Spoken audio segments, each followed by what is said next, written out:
Kamran and Ansari with Greycroft Partners, a venture partner. I've been involved with the firm for about 6 years now, and I've led a number of deals for us. Actually, most of my work is in the area of fintech, so I've done a lot of deals in the payments and lending space, like Venmo and others. I've also been at Pinterest the last few years in the M&A seat, so bought some companies for us there, a couple of casual apps. None of them have been gaming apps. In my prior life, I was at a company called My Yearbook, where we did buy some casual games, and partnered with a bunch of casual game companies, including OMG Pop and others back in the day. So glad to be here and look forward to the panel.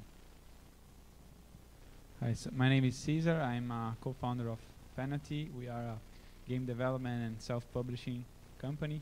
We are focused in the mobile space. We do have expertise in word games. You know, just quick story. Our first game, Stop, was launched in 2013. We had kind of a big viral growth in the US in 2015, early 2016. That allowed us to kind of grow the team, you know, invest more into new titles, and we just launched in March last year Cody Cross game. It's a crossword puzzle inspired game, and we at this moment we are growing this game with UA, and that's how we connected with Mark. We are using their product.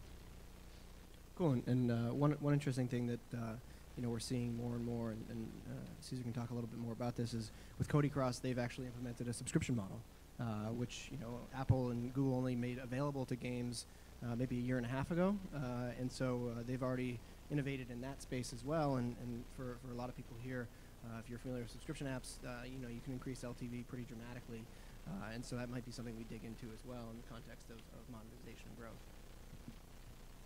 I'm Mike DeLaet. I run a consulting firm called the DoD Media Group. Effectively, we've been helping game developers and app developers scale their businesses for the last 10 months. Prior to that, I ran global publishing for Kabam until we sold to Netmarble Games back in February. And prior to that, I ran global publishing at Glue Mobile. Great. So yeah, Mike's got this current perspective of working with a lot of early stage games, as well as the sort of the corporate view from Kabam and from Glue of what big companies look for in performing games, potentially for acquisition or partnerships and things like that. So again, we're going to try to connect the dots from everywhere from, you know, conception of an idea all the way to whatever that outcome may be that founders look for in, you know, 3 or 5 or 7 years, and how the market kind of evaluates different stages of businesses through the lens of risk and potential returns. Maybe as a first question, I think, and Cesar, I'm going to put you on the spot, but, you know, when you were starting the business, did you and your partners or your co-founders, did you say, like, this is where we want to be in 3 to 5 years, and did you craft a plan around that, or was it more about just sort of having some sort of interesting concepts and iterating and seeing where the business went? And you know, after you kind of, you know, provide some color there, I think it's important for Kamran and Mike to maybe say, you know, from our context or from our perspective, when does that question or when does that answer become important for, you know, the companies that you're considering working with? Cool. So Fanatee was founded in a very test mode, so that kind of explains a bit your question. We launched a word game that was already on the web. My partner developed this game back in 1999, and I said, let's put this game on mobile, launch it in English and Spanish. It was available only in Portuguese. Let's see what happens. And we developed, launched, and we saw that the retention was good. We didn't have experience with mobile at all. We did have experience with internet and the web for other projects. And we saw that CPMs were good. We saw that the potential for in-app purchase, and say, let's build a company around this. But since day one, we knew that we didn't have the learning curve yet. So every project was as ambitious as we could be, in a way that we wouldn't create an MMO multiplayer real time from scratch. We created a multiplayer asynchronous game that was Stop, simple interface but nice gameplay. Now after that we you know, saw the learning curve of in-app purchase, of in-game economy, and we developed Cody Cross that has a much more robust in-app purchase system and longer retention. So I think this business, gaming business, is all about the product, of course, and the product has details that are really, really, really tricky, and you kind of have to have the experience or buy the knowledge by hiring someone really, really seniors. Otherwise, you won't succeed.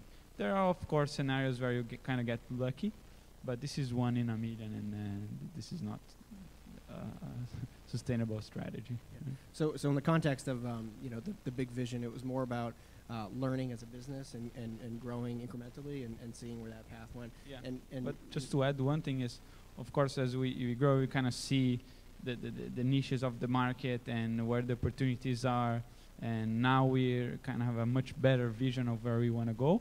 But at start, of course, it was a testing ground. So you focus on monetization, basically. I mean, that's what it came down to, and that's a way to build a sustainable business. Oddly enough, generating real revenue is a good way to grow a company, right? All right, so maybe Mike, you want to jump in? Yeah, so in general, we're always looking for companies that have a great kind of business strategy of what they're trying to execute and accomplish on, and what we try to do is try to amplify those efforts. Like Cesar mentioned about the product itself, we look for games that have good monetization and good retention, and we try to figure out how do we get millions of people playing these games, right? And so we work closely with the developer and with the platforms like Apple and Google and Amazon, Facebook, and so forth to really amplify these efforts to get tons of people playing the product. So to really try to help drive revenue for the company and help them grow as much as possible. And in the context of funding for the companies that you're working with, who are typically the investors for those businesses, and like where do you fit into that sort of discussion in any way? Yeah, I mean, ultimately, depending on the investor, like some VCs, they'll want to see actual revenue growth, like some actual good signs of early metrics that really kind of justify the spend that they're putting into the business for like a Series A or Series B or whatnot. Or it could be a large developer like an EA or a Zynga or somebody to come in and buy that business, right? When I was at Kabam, we were always constantly looking for games and companies that could move the needle. So companies that are making 10 grand a day don't really move the needle, but if they have a game that's making $1 million a month or $2 million a month, those are the kind of games and companies we would target and go after. Which is why if you look at these big companies, you can see who they buy and why, whether they're buying audiences, which we were talking about earlier, or they're buying actual revenue. A lot of times you try to grow revenue as much as you can through launching new products, but oftentimes you have to go out and acquire revenue, especially if you're a publicly traded company. Thanks, that's great. You want to jump in maybe from your perspective when you talk to an entrepreneur? What are you looking for that gives you the indicators that venture capital might be the right solution for that business? Sure. I mean, and there are different kinds of VC, right? You have obviously angel investors, seed. There's like pre-seed now and seed that they've split up now. They've had a divorce, and then there's Series A, B, and who knows? It goes all the way to the end of the alphabet. So it depends on the stage of the company. When it comes to gaming companies, Greycroft has a number of gaming investments. If you look at the gaming investments we have, the two that are probably most prominent right now, one is Scopely, the other is Dots. Both of those have developed sort of franchises, I would say, and Scopely in particular is kind of a publishing platform and has multiple games. Dots, one of the things that gave us pause when they first came in was you have one title. Can you expand beyond Dots? And then they very creatively created, I think, 2 Dots or Next Dots. So they've done that to the second title, but now they're going beyond that too. And I think to a VC that's important because you're looking for opportunities to invest in companies, and you're thinking 5, 7, 10 years down the line, can they exit? Can someone like a Kabam or a Glue find this asset interesting? And an asset that's really one game that's generating good revenue is the perfect kind of thing that someone may just want to run and not raise venture capital. Because let me tell you, raising venture capital, you're basically, I read an article today, it's like, adding rocket fuel to build a rocket. If you're not building a rocket, you don't need rocket fuel. And, rocket fuel comes with like a board, all kinds of governance issues. You're diluting yourself and selling portions of your business. And so one of the things I try to do actually when a lot of entrepreneurs come in who I think have great businesses, whether gaming or not, is convince them not to take venture capital. That's not a Jedi mind trick. It's just like, I'm like, you really think about it, like you can own the whole business yourself, not have me and 5 other people in the room telling you what to do or, asking you questions. Like, and for a lot of businesses that honestly don't need it, right? It's just the wrong thing for them.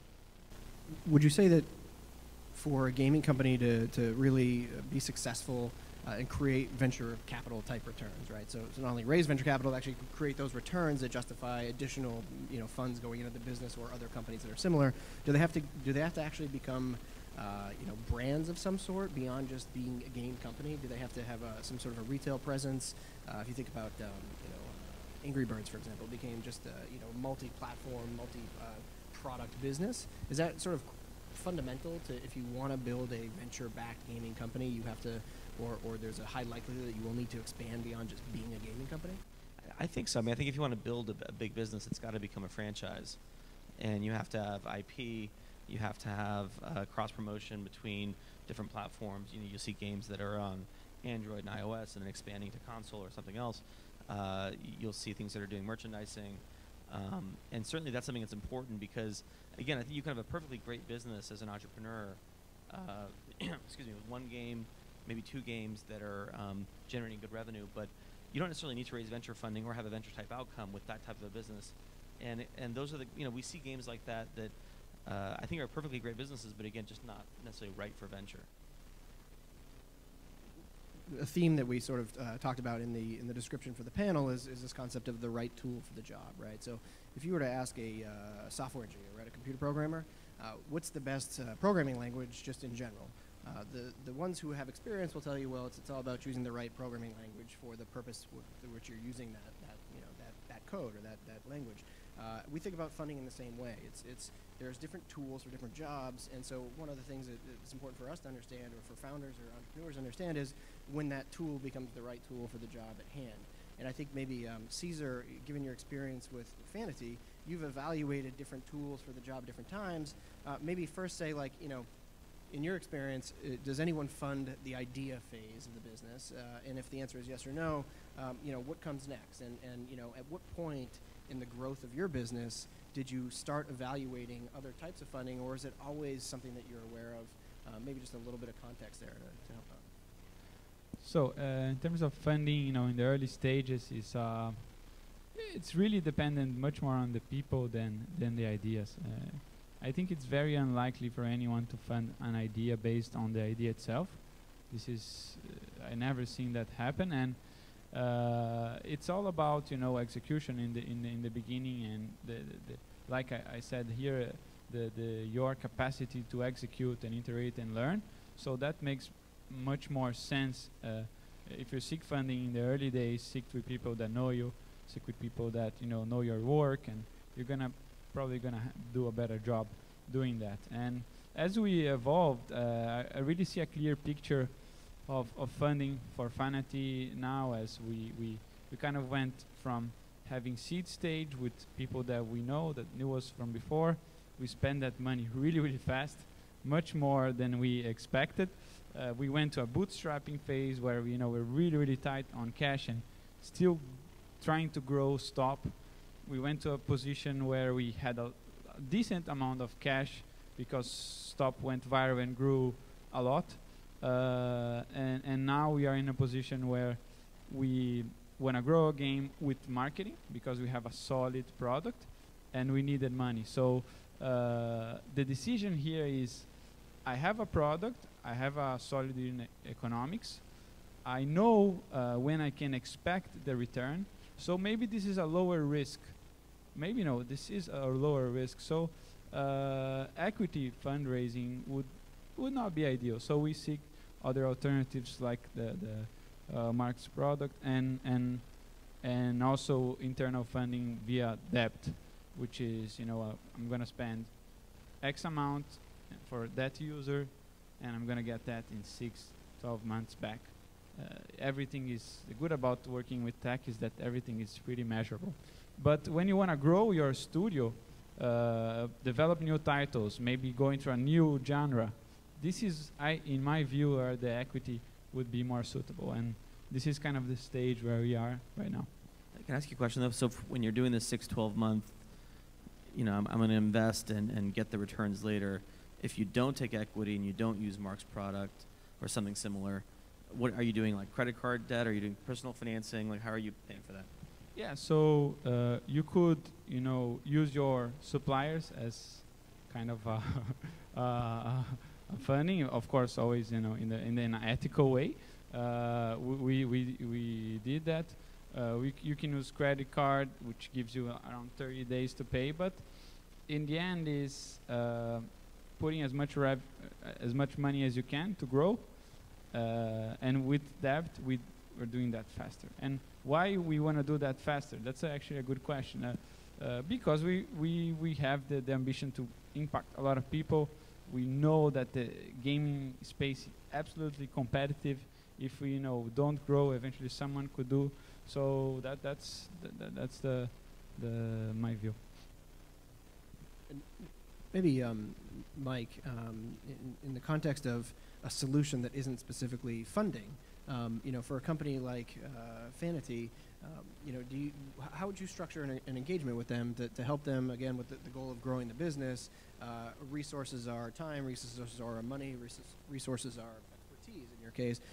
How would you structure the way you work with a company like that to maybe not necessarily have them use their cash resources in the short term, but where there's a meaningful return for you for the time and the efforts that you've invested that also makes sense for the business? Whenever we do an engagement with a different kind of gaming company, effectively what we do is take a look at the product early on, either alpha, beta product, or whatnot, and try to determine, do we think this product has legs? If we think it has legs, and if we can amplify that and make it better, what we tend to do is get involved on more of like a rev share or success bonus type situation. Obviously, the big companies we work with, like the multi-billion-dollar companies, they tend to like, well, let's give you a retainer. We don't want to give you a rev share on this game. It's making $10 million a month or whatever.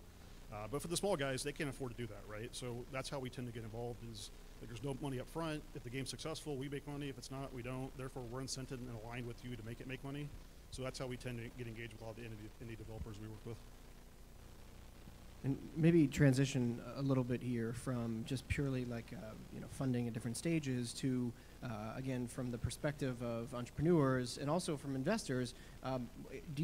What do you think about the context of optionality, right? What does optionality mean to you as an investor? Do you want your portfolio companies to have an optionality? Is that something that's important for you as an investor? I know it's for founders is important, and maybe first explain kind of for anyone who doesn't know what optionality means in the context of like funding and growth. Well, I mean, I think to me, optionality is always about cash is oxygen, oxygen is life, right? So to have cash means that you have the ability to continue operations, continue to pay people, continue to exist. So that's predicated on how much cash you've raised or how much cash you have in the bank, and then your burn rate, your runway basically for how long you have until you raise the next financing. And the way that I think about optionality is one in terms of cash, but the other in terms of what was your last financing if you raised the financing, and how much did you raise and at what valuation? Because a lot of folks when they're raising capital believe that if they can raise at the highest valuation possible or raise the most amount of capital possible, that'll somehow put them in a better position. And it may not be the case. A lot of times to have optionality, like you say, in my view, is to have multiple avenues to think about as an exit, right? Because the vast majority of these companies are not going to IPO. So the 90-95% of venture exits are trade sales, so it's an M&A outcome. And M&A outcomes tend to be, if you look at the median, it's about $60-70 million outcome, right? And then there are some that are several hundred million, and there's lots that are 20-30 million. And so if you raise capital at too much capital at too high a price, then you may be in a position where if someone comes along and offers you 10, 15, 20 million bucks, which otherwise could have been a great outcome, you're in a position where your VCs and your investors are like, well, no, I don't make a return on that, so I don't want you to sell at that price. And so you get in this awkward kind of push and pull. So I think the maximum optionality is raising enough capital that's appropriate for your business, but doesn't put you in a position where you're painted into a corner around, well, now I can only do one thing, which is I can exit to Zynga for $200 million, otherwise I'm screwed.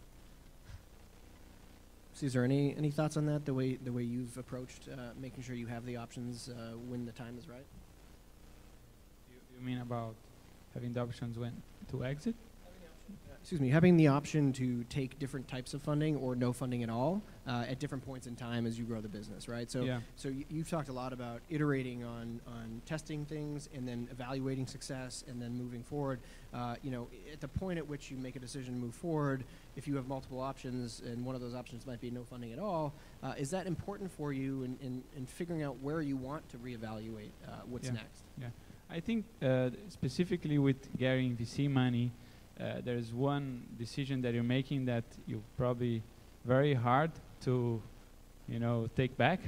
So this is, I think, the most crucial thing that you have to think about.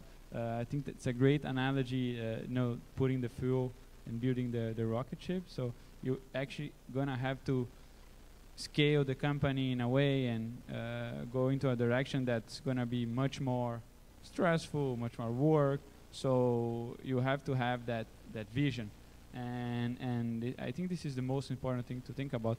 But of course, having alternative options, it's always about the timing and the condition of what you're gonna do. Like I said, VC money has to go into something that has portion of risk that is suitable for the amount of equity that you're selling, and this involves usually higher risk, so involving to new products and new ideas.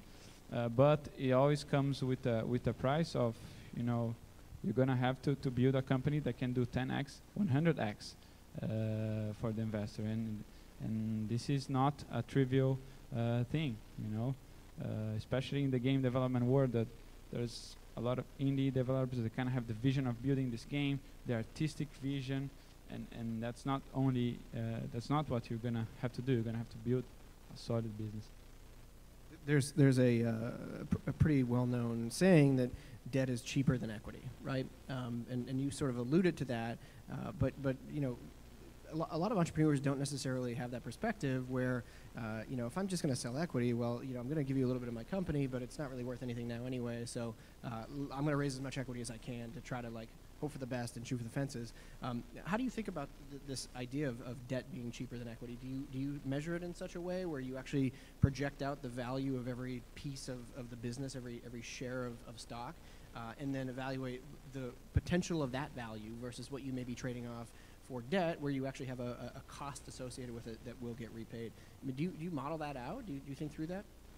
Yeah, I mean, we, you know, in the company we have a kind of a financial mindset, past experience, so we kind of can model that, but it's much more simpler than that. To just think about if you're selling 10% of your company and the company is going to be sold, you know, 10 times more, that depending on the time frame, this can be a huge interest rate on that 10%. So if thing goes well, the equity is going to cost a lot of money. At the very least, and we talk to a lot of our clients about this, at the very least, if you can extend runway as a business, even by a few months potentially, and that enables you to hit certain KPIs, certain performance metrics that change the value of your company, the return on whatever you paid to extend your runway a few months, which might be relatively low, could actually be worth millions of dollars in enterprise value. So it's very much about thinking about, you know, building an enterprise and the value that each share of stock has today, but also you believe will have in the future, right? If you're going down the path of raising equity, extending that runway as long as you can is always super critical, and that's a good use case for non-dilutive capital. Yeah, and one thing to add, specifically about the gaming business, that when things go well, it's a very profitable business. You pretty much don't have costs, just hosting and the marketing that you do, that depending on what happens can be a smaller portion. So if you still have the equity, you can you know, earn dividends and put a lot of money in your pocket. Mike, I'm going to put you on the spot a little bit, and you may not have an answer, but you launched your business about a year ago. You've been meeting with a lot of companies, and you have a really broad network in the mobile gaming space to begin with. Do you have a sense for the number of sort of development shops, studios, whatever it may be, who are looking to grow their game, the number of those particular businesses that have raised venture capital or angel investment versus the ones that have bootstrapped versus the ones that have maybe taken on a partner like Braavo, for example, to sort of grow in a different way? Do you have a sense for like the breakdown of who is accessing which sources of capital? Can you kind of elaborate on that, just to give a context? You know, if there aren't 50 game developers in this room right now, but if there were 50 in this room, like what would the breakout be of the ones that would likely be able to access different types of capital, and are there any sort of characteristics that you see that sort of correlate to those? Yeah, I mean, what I've seen is it's about a third each, really. Some of these guys are just bootstrapping it. You know, the founders are kind of funding the business for however long they need to until they become profitable. Other guys are raising VC funding from people like Kamran. And then the last third is looking for alternative ways to kind of fund the business, right? Whether it's friends and family or whatever it may be to help keep the thing going. Some of these guys get lucky with their first product and they do really well, and then they don't need funding at that point, and they kind of just roll with that. And some of those guys retire on the beach after that, right? You never hear from them again. A good example is some of these games early on the iPhone, like Doodle Jump and so forth. These games killed it back in the day, and you don't hear anything from these guys anymore, right? So that's good examples of things I've seen in the space. Yeah, and one of the benefits of being in Silicon Valley is the access to capital is there's less hurdles, I would say. Probably if we talked to Cesar about his peers in Brazil and their success in raising venture capital or even any type of outside funding might be very different. So it's very sort of audience specific and geography specific in many ways. Like maybe can you fill in the gap? Like what's it like in Brazil or in Europe, for example, in your experience? Different sort of set of.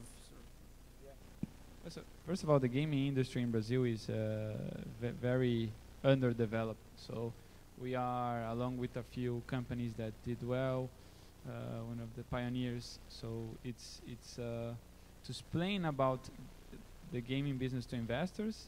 It's really hard because they kind of expect a different type of return, a different type of company when they look, especially the VC industry, which exists but is still small. So you're very limited. The good thing is that we live in a global world, and the app stores and Google Plays are global marketplaces. So we are in Brazil, but we actually make a very small share of our revenue from Brazil. So that allows us to talk to investors abroad and have a different perspective than a startup that's going to be focused in the consumer market in Brazil, for example. I think one of the characteristics too about, and obviously speaking of geography, I mean Europe's had some terrific gaming outcomes, obviously. So with Supercell and Rovio and others in Europe, that's clearly a great market for those kinds of businesses. From the standpoint of venture investing, as you're thinking about the gaming business, the classic kind of question that comes up in the room is that gaming is like the films business in that it's typically hit driven, right? You build hits, they have some shelf life, and then the hit inevitably fades. Now there have been some hits that have lasted for a long time, particularly in the casual gaming space, where the games are evergreen and people can keep playing every day, and it repeats and it repeats. But because of that dynamic, I think you find that some funds are hesitant, as I mentioned at the beginning, to fund like a game that has a single title, or a studio or a company that has a single title, without visibility into a pipeline of additional games behind it. And the other thing to think about is that if in the last few years you just haven't had a lot of exits in the gaming space, and because of that, if venture funds are coming in expecting to have an outcome or an exit in the space, and you can't point to a lot of exits in the last few years, unlike what there was kind of back in 2011, 12 or so, where you had OMG Pop and others exiting for great outcomes, then you're not going to get as much funding in the kind of the upfront portion of it. The next topic that I think is important when we think about fundraising is, are there particular metrics that investors look for in games before they become interesting, right? So is it daily active users for specific games? Is it revenue numbers? Is it some other metric that we're not even thinking about? There's never one size fits all, obviously, but historically speaking, oftentimes with SaaS businesses or any other different type of business, there are certain metrics that one would look for to have an indicator of a potential for massive scale. So, maybe start at the end, Mike. Are there metrics that you look at, in the context of the gaming companies that you're sort of evaluating? Are there specific metrics that you've looked at for engaging with as a consultant versus also, in the context of acquisitions that you talked about a little bit as well? Like, what do those metrics look like? What I would call inflection points in a business's sort of growth that indicate potential for some level of scale that might not otherwise have been obvious, 3 months prior. Yeah, I'd say it really depends on the company that's doing the acquisition. When I was at Glue, we were looking for different things like either dev capacity, ability to do AAA products, or like audience, like did they have massive DAO? Are they really good at monetization? So they have high ARP DAOs, good retention. So every time we did an acquisition, and we did like one a quarter when I worked at Glue, it was really depending on what we were going after that given quarter, and we would really target like what 4 or 5 companies meet this criteria that we're going after this quarter, and really try to narrow it down and meet with the founding team, like Cesar. Is this a team that we think we could work closely with, and are they aligned with what we're trying to do long term? And if so, those we narrowed down to like the short list, right? And we would kind of go after and see if we can negotiate a price that we felt that the business was worth and so forth. When I was at Kabam, it was a kind of a different scenario. We were really trying to go after AAA talent, and a lot of that came from the console industry. It's guys who knew how to make really pretty products that didn't monetize, they didn't know game loops and free-to-play mechanics. So we tried to determine, okay, we're really good at monetization. Can we teach these kind of mechanics to this team? Are they willing to learn from us, or are they really resistant to change? And we found some teams were like that. We had one team that we acquired in San Francisco, actually. It was 6 founders. They didn't want to listen to us. They wanted to do their own thing, and ultimately, we spun that company off from Kabam before we sold Kabam. So there are times where you make acquisitions and it doesn't quite work out because they don't fit with what you're trying to do as a company. So there's a lot of different scenarios in play, and it really just depends on what the company is trying to go after ultimately. Metrics that you've had with Stop or with Cody Cross, where you felt strongly about making a plan to move forward. What was it? Just the outcomes of soft launch? Were there certain LTVs that you were shooting for, or even CPIs, for example, on the acquisition side to prove that you could scale? So we see the game product in terms of metrics into 3 pillars: the acquisition, that translates into how viral can be your game, how easy people reach you, and if you do need to buy media, how competitive can you be? The second pillar is retention, which is, I think it's key. So strong retention translates into more people in your game, which translates into more people buying or seeing ads. And monetization in the end, key for us is LTV, percentage of conversion. We always measure that because it gives you a good benchmark with other companies, and to be a successful company, you have to kind of have the checkbox in the 3. Stop has a good checkbox in virality, but not on the other metrics. And Cody Cross is much more, has a good checkbox in retention and monetization. So again, I'm trying to make this a little more entertaining here. If you were to be pitching Kamran for your next fundraising round, are there particular metrics that you feel like are the anchors that you can say, look at what we've accomplished with these games, these sort of assets that we've created? What do you feel most confident about, and why now? Do you think now might be the right time to go after that larger round of financing? I think, answering the second part of the question first, I think at a certain point you kind of accumulate knowledge that you have a much clear view of the product, translating to metrics, and that gives confidence. And I think every entrepreneur in the gaming space kind of goes through this phase at some point with the drawbacks and the success. But what I feel it's critical not only for us, but having a strong long-term retention is key, because you can adapt your product to monetize in certain ways that are going to outperform or be very good. But if you don't have a good core loop, you're never going to have a good retention. And I think that's the main thing that could do well. Specifically about Cody Cross, which is the subscription model, is something that I would definitely highlight, which is not only for us, but several developers are finding good success in that specific monetization strategy.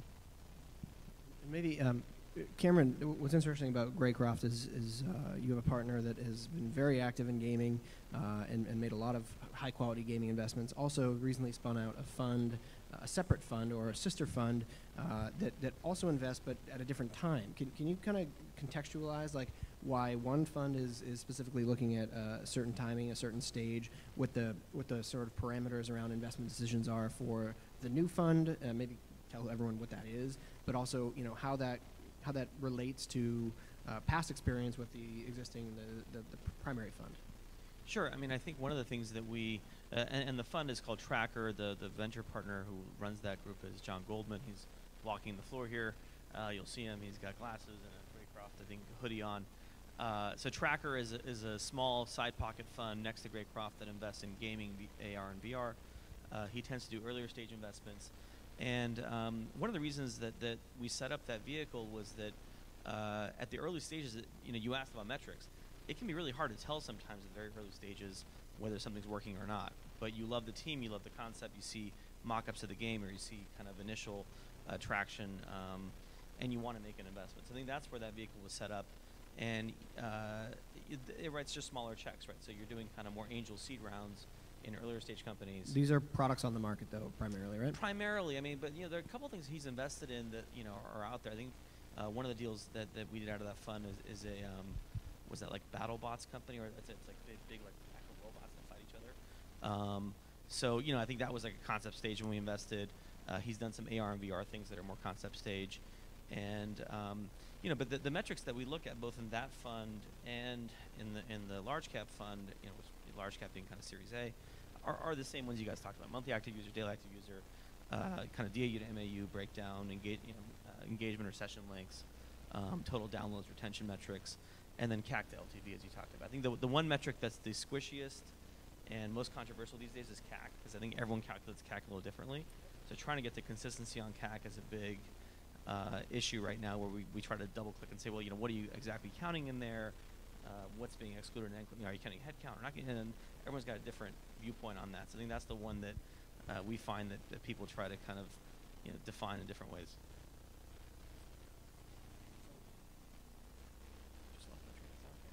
Have you guys found that on CAC, by the way? I got it back. So, when a company migrates, let's say the pathway is they raise a seed round, and they're starting to get some traction, and then they go to the larger fund. Is there any point in between where you have a conversation about is this the right direction for you for this next round of financing? Are there other options that come into discussion? Obviously, I'm prejudiced about options that may be non-dilutive for the founders. Do you have those conversations with those companies? Absolutely. And actually, one of the big things that comes into play in those discussions is one, do you want to raise additional funding, or do you want to think about another path, whether it be self-funding or potentially finding a home for the asset. The second is, and this has become much more prevalent recently, is finding a funding partner that's strategic, a publisher, somebody that can help you with IP or with distribution.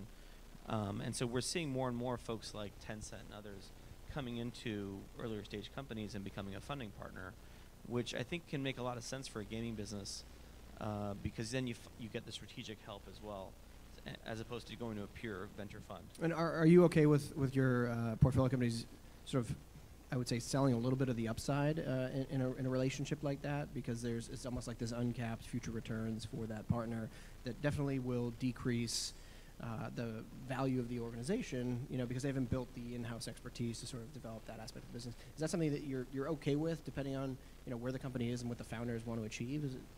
Yeah, absolutely. And ultimately it comes down to what the founder wants to do. Some founders want to build a giant business and raise a ton of funding. Others are like, look, this is where I want to be. I'm comfortable with this kind of situation, and I'd rather maybe either exit now or just stop raising a lot of money and kind of just build the business on my own.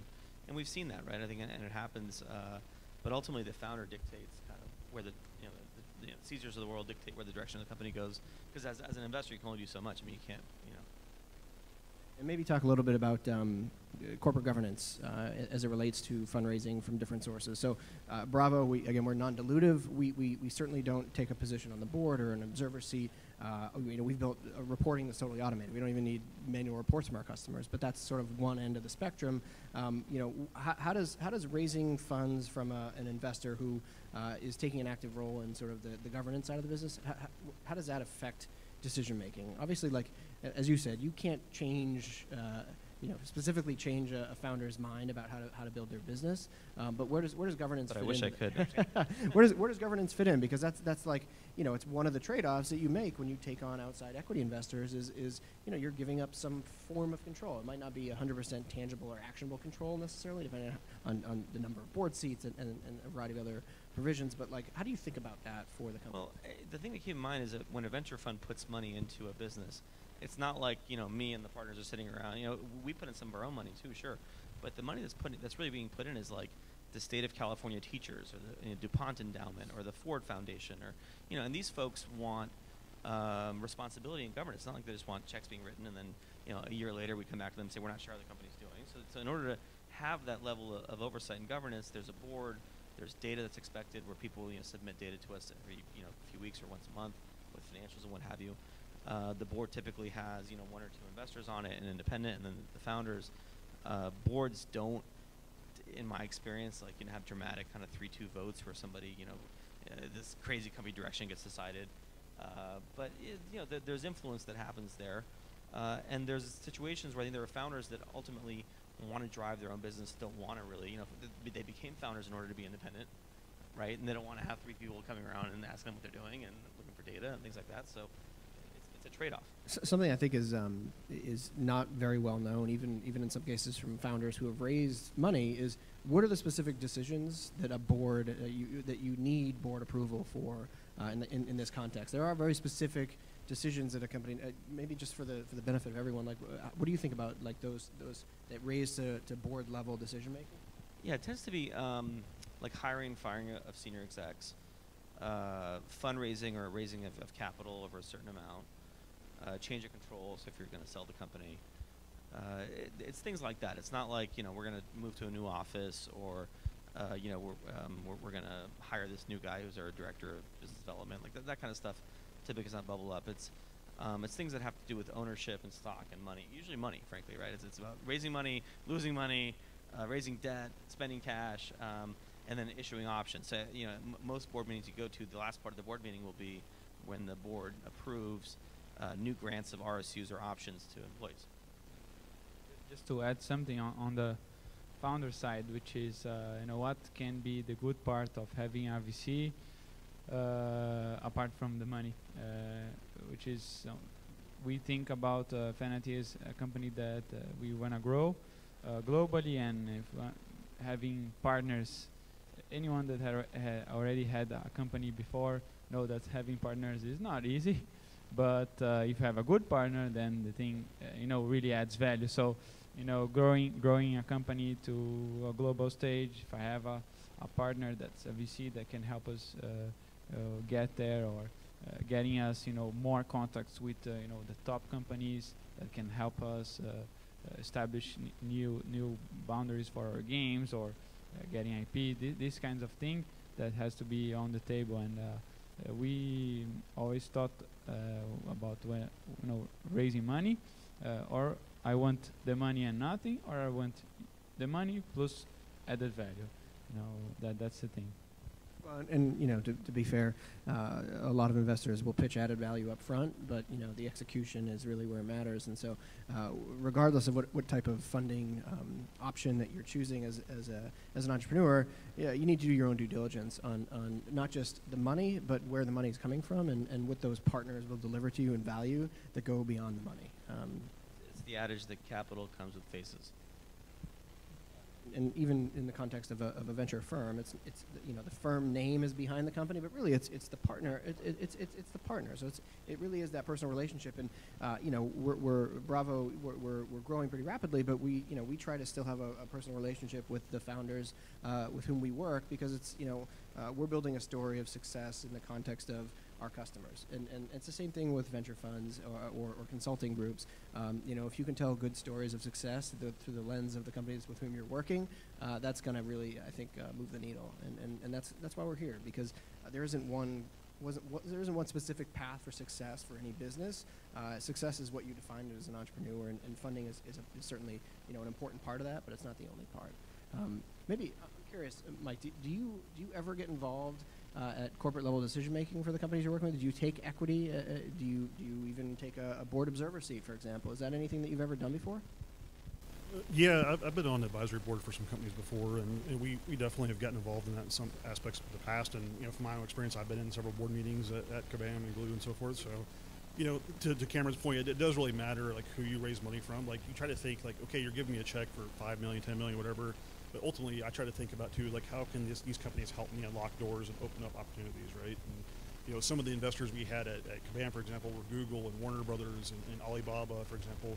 So we try to think as we were opening up China, well, Alibaba can help us because they're a huge company in China, right? So those are the kind of things that really matter, right? And obviously VCs, they invest in a ton of companies. There's other light companies that they can potentially open up doors for you, and that stuff helps a lot. So. Earlier you mentioned that you would offer funding early on in development for VR companies, what do you usually ask of them aside from equity, or is it just equity? Like which of their children they have to give to us, or? Oh, No, this guy over here. I came in a little late. I'm sorry, I don't know your name. Oh, so you know, our platform actually, we don't provide funding until a company is generating revenue. So they have to be post-revenue to unlock our type of financing. So all of our financing is either based on current revenue or future revenue. You know, we've built a technology architecture to essentially analyze companies' performance metrics in real time. That enables us to do really interesting non-dilutive financing. But to be clear, we're not taking equity risk, and that's something that maybe we can talk a little bit more about. It's, in the context of how does risk look from the perspective of an investor versus an entrepreneur, right? So there's this risk-return curve, and it's not really a curve. There's step functions at different points in time. For a business like ours, for Braavo, we're very much on the lower risk, lower return, or lower cost for the company. But they do have to be post-revenue and having some traction in order for us to fund them. Whereas with Kamran's, the tracker fund, for example, not necessarily. And so that requires a little bit more of a in-person sort of relationship building to understand the story. Whereas for us, it's all data-driven, so we can fund in 24 hours. Makes sense. Thank you. Sounds good. Let's give a round of applause for our panel. Yeah, and feel free to come up and ask us any questions afterwards. Thanks. Thanks, everyone. Thank you.